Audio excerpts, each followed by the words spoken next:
Hello viewers, welcome to you all in my YouTube channel Dharma education.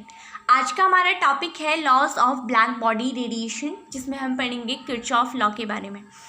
Kirchhoff law को पढ़ने से पहले हम आपको बता देते हैं इमिसिव पावर क्या होता है और एब्जॉर्प्टिविटी क्या होता है। इमिसिव पावर क्या होती है? Total quantity of radiant energy emitted by a body per unit area per unit time, यानी कि कितनी एनर्जी हमारी per unit area per unit time से इमिट हो रही है, वो हमारी क्या होती है? इमिसिव पावर होती है। फॉर एग्जांपल, अगर हमारे पास ये बॉडी है, ठीक है, इसमें से हमारा क्या कर रहा है, रेडिएट, जो वेवलेंथ है वो क्या हो रही है? रेडिएट हो रही है। जो एनर्जी है वो क्या हो रही है? रेडिएट हो रही है। तो क्या होगा? एनर्जी हमारी रेडिएट होगी जैसे जैसे हम हीट देंगे। ये किस चीज़ पे डिपेंड करेगी? कितनी एनर्जी हमारी रेडिएट हो रही है वो किस पे डिपेंड करेगा? एक तो डिपेंड करेगा उसके एरिया पे और दूसरा डिपेंड करेगा उसके टाइम पे। यानी कि जितनी ज़्यादा हम हीट देंगे, जितनी देर तक हम हीट देंगे उतनी ज़्यादा इस ऑब्जेक्ट से क्या होगी? एनर्जी रेडिएट होगी। तो टाइम पे डिपेंड कर गया। एक जितनी ज़्यादा बड़ी बॉडी होगी हमारे पास, जितना ज़्यादा उसका एरिया बड़ा होगा, उस पर क्या होगा? उतना ज़्यादा रेडिएशन क्या होगा? उतनी ज़्यादा क्या होगी? एनर्जी जो होगी वो इमिट होगी। यानी कि यहाँ से हमें क्या पता चल गया? जो क्यू है वो प्रोपोर्शनल हो जाएगा हमारे एरिया और टाइम के, ठीक है।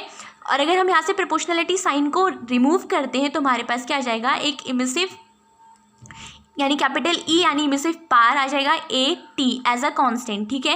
यहाँ से हमें क्या पता चल गया? ई जो है वो क्यू अपॉन ए टी के इक्वल है।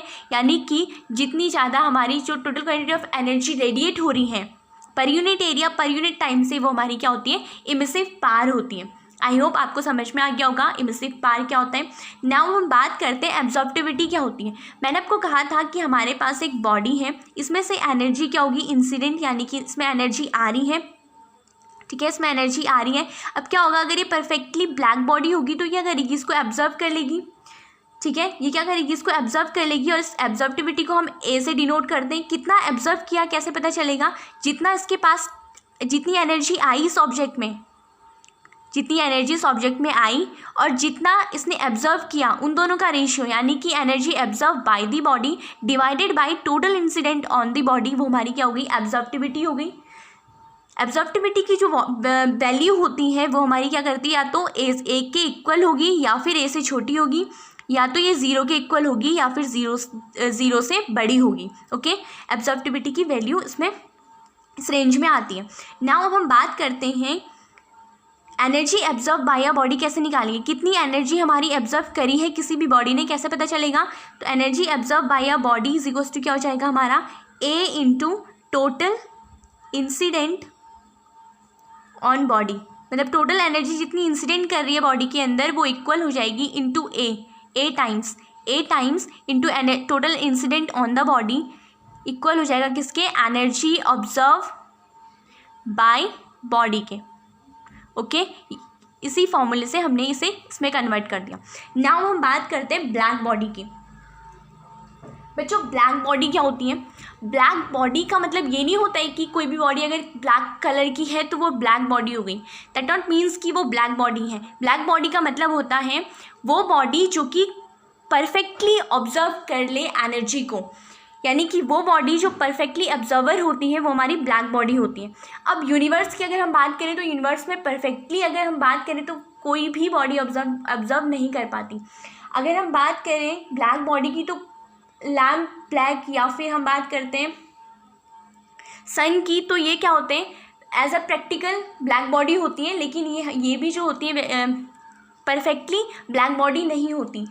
इसमें भी 1% तक क्या होता है? रिफ्लेक्शन हो जाता है, ठीक है। अब बात करते हैं ब्लैक बॉडी बनाएंगे कैसे, ठीक है। मान लीजिए हमारे पास एक बॉडी है, ठीक है, इसका टेम्परेचर जो है वो कांस्टेंट है। हमने क्या किया? इसमें छोटा सा होल कर दिया, इसमें एक स्पेस दे दिया, ठीक है, ये हमारा स्पेस है। अब क्या होगा?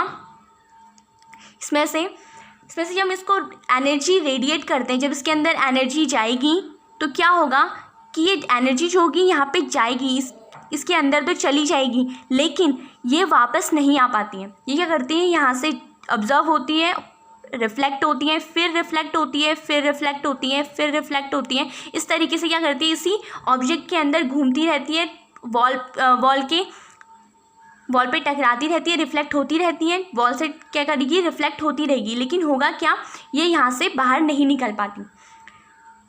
इसी वजह से जितनी एनर्जी इसके अंदर गई थी, यानी इंसिडेंट एनर्जी जो थी वो क्या हो गई, इसके अंदर ऑब्जर्व हो गई।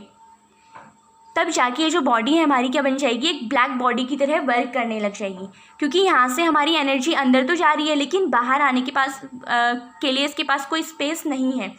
तो ये क्या हो गया, हमारा परफेक्टली ब्लैक बॉडी की तरह काम करने लग गई। आई होप आपको समझ में आ गया होगा ब्लैक बॉडी का कंसेप्ट। नाउ अब हम बात करते हैं किरचॉफ लॉ। किरचॉफ लॉ हमें कहता है क्या है, किरचॉफ लॉ कहता है कि कोई भी ब्लैक बॉडी जो है, कोई भी बॉडी जो है, अगर वो एक परफेक्ट ऑब्जर्वर है, अगर वो एक परफेक्ट ऑब्जर्वर है तो एक परफेक्ट इमिटर भी होगी। ठीक है, अगर हमने इस बॉडी को हीट दिया तो इसके अंदर जितनी एनर्जी ऑब्जर्व हुई है वो क्या हो जाएगी, हीट देने के बाद उतनी ही एनर्जी हमारी क्या होगी, इमिट भी होगी। यही हमारा किरचॉफ लॉ कहता है। नाउ किरचॉफ लॉ हमें एक रिलेशन देता है इमिसिव पावर और एब्जॉर्प्टिविटी के बारे में। इमिसिव पावर और एब्जॉर्प्टिविटी दोनों ही मैंने अभी आपको पढ़ाई हैं। It gives us relation between emissive power and it's absorptivity. Kirchhoff law का स्टेटमेंट क्या होता है, ये कहता है कि अगर बॉडी हमारी थर्मल इक्विलिब्रियम में है, अगर बॉडीज़ हमारी थर्मल इक्विलिब्रियम में हैं तो जो रेशियो होगा total emissive power to its absorptivity का, वो सारी बॉडीज़ के लिए क्या होगा, सेम होगा। ठीक है, जितनी भी बॉडीज़ हैं उन सब के लिए जो हमारा टोटल इमिसिव पावर और एब्जॉर्प्टिविटी का रेशियो होगा वो क्या होगा, सेम होगा। और दूसरा स्टेटमेंट कहता है कि इसकी जो इमिसिविटी होगी वो और जो एब्जॉर्प्टिविटी होगी वो इक्वल होगी। ये मैंने आपको पहले ही बता दिया। नाउ हम इन दोनों को ही प्रूव करते हैं। मान लीजिए हमारे पास, हमने माना कि हमारे पास 3 बॉडीज़ हैं। ठीक है, हमारे पास ये हमने मान लिया ए, ये हमने मान लिया बी, और ये मान लिया हमने एक परफेक्टली ब्लैक बॉडी है। इसे मैंने ब्लैक बॉडी ले लिया, इसे मैं सी मान लेती हूँ। ठीक है, ये ब्लैक बॉडी है, ये परफेक्टली ब्लैक बॉडी मैंने ले ली, और ये हमारे पास 2 नॉर्मल बॉडीज़ हैं। मैंने क्या किया, इसे रूम में रख दिया। थोड़ी देर बाद अगर हम आएंगे रूम में तो क्या हो जाएगा, इसका जो टेम्परेचर होगा वो रूम टेम्परेचर के इक्वल हो जाएगा। ठीक है, इसका जो टेम्परेचर होगा वो रूम टेम्परेचर के इक्वल हो गया, यानी तीनों की तीनों बॉडी क्या हो गई, हमारी सेम टेम्परेचर में आ गई। अब जब मैं इनको क्या करूँगी, हीट दूंगी।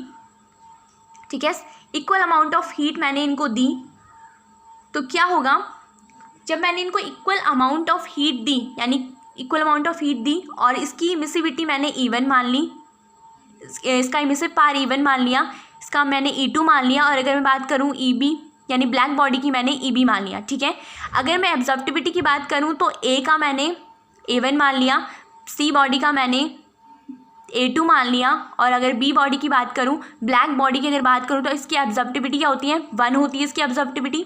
तो मैंने इसे A मान लिया जो कि इक्वल है किसके, 1 के। ठीक है, अब थर्मल इक्विलिब्रियम में, यानी जब बॉडी सेम टेम्परेचर में है तो क्या होगा, एट थर्मल इक्विलिब्रियम जो इसकी एब्जॉर्प्टिविटी होती है, एट थर्मल इक्विलिब्रियम इसकी जो एब्जॉर्प्टिविटी होती है, एब्जॉर्प्टिविटी जो होगी वो हमारी इक्वल होगी किसके, इमिसिव पावर के।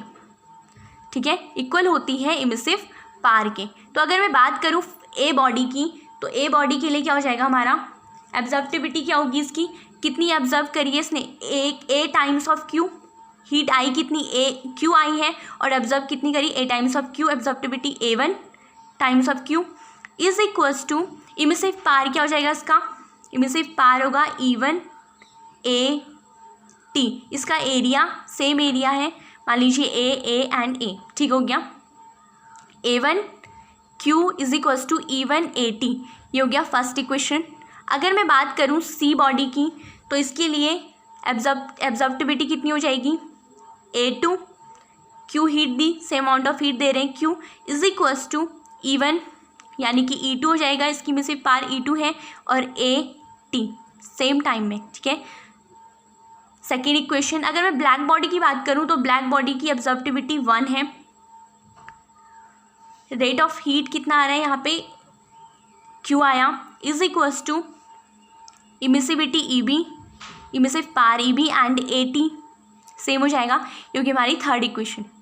अब हम क्या करते हैं, यहाँ से हम E1 अपॉन A1 की वैल्यू निकालेंगे फर्स्ट इक्वेशन से, from first, second and third we get E1 upon A1, E1 upon A1 is equals to Q upon AT हो जाएगा। सेकेंड की बात करें तो E2 upon A2 is equals to Q upon AT हो जाएगा।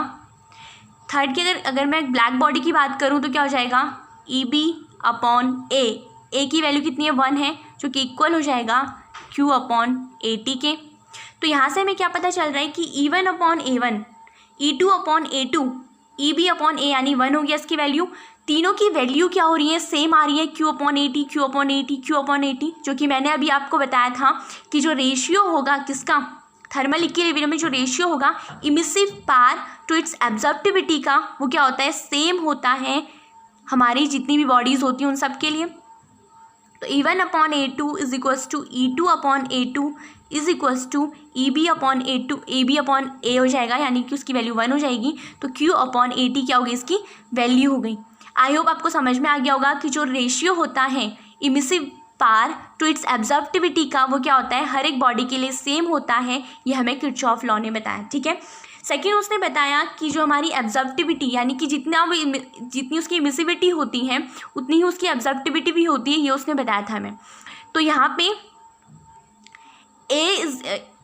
जितनी उसकी इमिसिविटी होती है, किसी बॉडी की जो इमिसिविटी होगी वो इक्वल होगी जितना वो एब्जॉर्ब करेगी उसके। तो इसे प्रूफ करने के लिए हम क्या करते हैं, यहाँ पे हमें पता है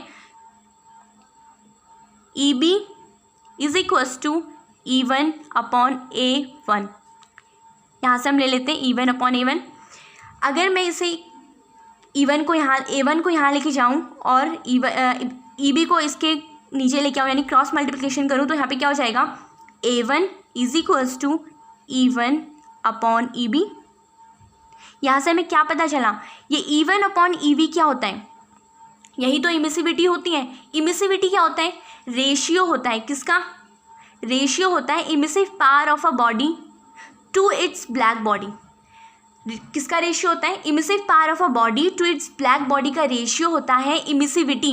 तो यहाँ से हमें क्या पता चल गया, A1 is equals to E1, या हम कह सकते हैं A is equals to E। तो यहाँ से हमें जो किरचॉफ लॉ के दोनों स्टेटमेंट क्या है, प्रूफ हो गए। आई थिंक आपको समझ में आ गया होगा। सो मिलते हैं नेक्स्ट वीडियो में, जिसमें हम बात करेंगे बाकी बचे हुए लॉस की।